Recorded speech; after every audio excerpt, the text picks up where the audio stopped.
Bienvenue sur le podcast Le Refuge des parents. Je suis Lamia Scali et mère de 2 enfants. Nous le savons déjà, être parent c'est beau, incroyablement beau. Et c'est aussi compliqué. Mais nous n'avons pas à le vivre tout seul. À travers cette plateforme, je souhaite vous apporter des outils et astuces basés sur des recherches approfondies et ma propre expérience, à nous éduquer sur ce parcours de la parentalité où nous avons le privilège de faire partie. Cet espace est pour vous, donc j'espère sincèrement que ça vous plaira. Merci d'être là. Bonjour à tous et bienvenue à mon tout premier podcast. Je n'ai pas vraiment de mots pour exprimer à quel point je suis heureuse que vous soyez ici à m'écouter, ça vaut vraiment tout l'or du monde. Et j'espère que cette plateforme devienne quelque chose que vous écouterez chaque semaine. Je voulais que ce premier podcast soit surtout de me présenter et puis aussi d'expliquer ce à quoi vous attendre, apprendre à me connaître un peu plus, ainsi que ce podcast. Je suis la maman d'une petite fille de 4 ans et d'un petit garçon de 2 ans. Je suis née à Agadir au Maroc d'une mère suédoise et d'un père marocain. Et j'ai passé mon adolescence en France, puis j'ai déménagé à Londres pour poursuivre une carrière en finance. Et après pratiquement 17 ans en Angleterre, je vis maintenant principalement dans le nord de l'Espagne. Alors voilà un peu sur moi-même. Maintenant, qu'est-ce qui m'a poussée à faire ce podcast ? Alors depuis mes tout débuts en tant que maman et tout au long de ce parcours dans la maternité, il y a eu des moments où je me suis sentie perplexe quant à la raison pour laquelle les gens, surtout les femmes, font ce chemin de la maternité et de la parentalité si seules et sans vraiment pouvoir s'appuyer sur des ressources fiables. Et en plus, on rajoute le fait que je viens de ce milieu multiculturel et international.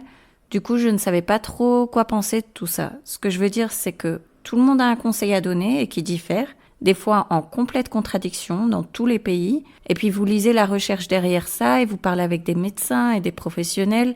Puis vous devez trier toute cette information et décider quoi faire et quoi ne pas faire. On est des milliers à faire exactement la même chose au même moment et pourtant on se sent si seul dans nos expériences. On a la sensation presque d'incompris. Et quand j'ai commencé à engager des conversations honnêtes autour de moi, j'ai découvert que c'était le cas pour tant de familles, peu importe d'où on vient, où on vit. C'est tellement compliqué de suivre et de s'informer sur les dernières recherches scientifiques sur le développement de l'enfant et de déterminer si ou comment en fait l'intégrer dans notre propre approche à la parentalité ou sur tout ce qui nous préoccupe à ce moment-là, à un moment spécifique de notre parcours, disons même avant le bébé, tout au long de la grossesse et puis postpartum. Par exemple, on peut se poser des questions légitimes comme pourquoi on m'offre pas la possibilité d'avoir un accouchement comme je le souhaite, ou quand il s'agit de prendre soin de notre bébé, comment est-ce que je peux soutenir mon enfant lorsqu'il a ces crises d'hystérie et de pleurs, mais je sais pas comment ni par où commencer. C'est très dur et j'ai le sentiment ou j'espère qu'en partageant mes connaissances sur des sujets comme la parentalité positive et respectueuse et mes propres expériences en tant que maman, les gens peut-être se sentiraient un peu moins seuls dans leur histoire. Quand j'ai eu mon premier enfant, j'avais envie de dire que j'avais du mal, ou que je me sentais en colère, ou je sais pas. Et je voulais vraiment juste que les gens le disent aussi, qu'ils soient honnêtes et soient du style, tu sais quoi, c'est la dure réalité de la parentalité et c'est pas toujours rose. Et je suppose que d'avoir accès à un contenu clair et précis de qualité vient réellement du fait que je voulais moi-même des ressources fiables basées sur des recherches qui sont facilement disponibles. Mais tout ça, ça prend énormément de temps. Et il faut trier tant de bêtises sur Internet pour trouver le contenu ou le bon contenu. Et bien qu'il y ait une place pour une grande partie de ce contenu et des forums et des choses que je pense sont tout à fait justifiables, si je ne savais pas où chercher la moitié du temps, comment quelqu'un qui n'a pas le temps, de retour au boulot, les ressources ou aussi les compétences linguistiques, puisse trouver ces ressources en ligne? Comment les médecins de UCLH, l'hôpital universitaire de Londres, peuvent-ils nous dire une chose alors que la pédiatre de Saint-Raphaël ou celui en Espagne vous disent le contraire? Je voulais des faits qui me disent voilà ce que vous faites, voilà ce que vous ne faites pas et voici vos options.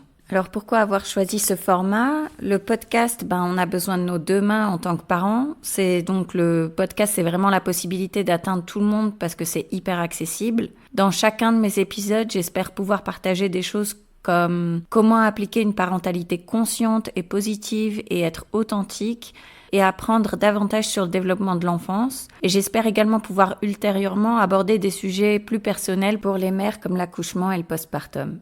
Être informé, c'est tout, c'est la clé. On a le choix, on peut ne jamais remettre en question quoi que ce soit et accepter des situations dans lesquelles nous pourrions nous épanouir ou simplement nous sentir tellement dépassés et perdus. J'ai vite réalisé que la parentalité, c'est parfois désordonné, elle est imparfaite et parfois sacrément solitaire et ça présente tant de défis. Et c'est un travail qu'on commence sans aucune formation préalable et ça m'a juste époustouflée et je voulais juste normaliser les expériences en tant que parent et j'espère qu'en écoutant ce podcast on pourra ou on peut se sentir un peu plus léger et surtout plus autonome et éduqué sur les nombreux aspects de l'enfance et de la parentalité. Pour quelqu'un comme moi qui n'était pas le moins du monde maternel et qui n'était pas préparé à la maternité alors que je voyais les autres comme une mère naturelle, épanouie dans la maternité, et que je me suis sentie noyée dans la phase nouveau-né et paniquée à chaque pleur. J'ai galéré avec l'allaitement, alors pas du tout la mère déesse que j'espérais être.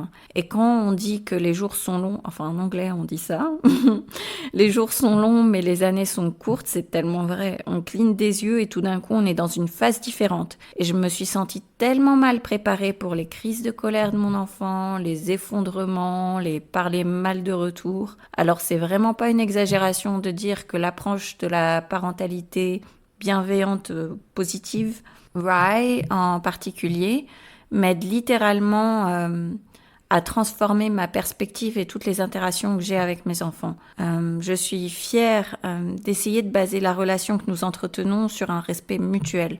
Beaucoup ou la plupart des épisodes seront dérivés de cette approche, qui est l'approche parentale qu'on utilise avec nos enfants et qui est fondée sur le respect de l'enfant.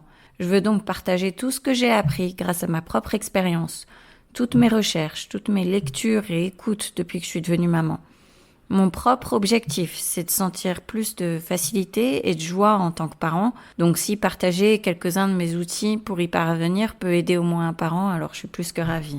C'est un endroit où vous pouvez trouver des nouvelles idées, mais soyons clairs, il y a 1 millier de façons d'élever ses enfants et tellement de merveilleuses approches. Je ne prétends pas être la personne à vous dire comment élever son enfant.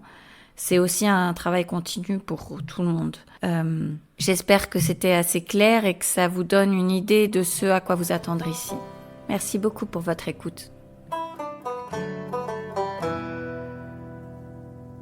Le Refuge des parents, c'est un podcast de parents curieux.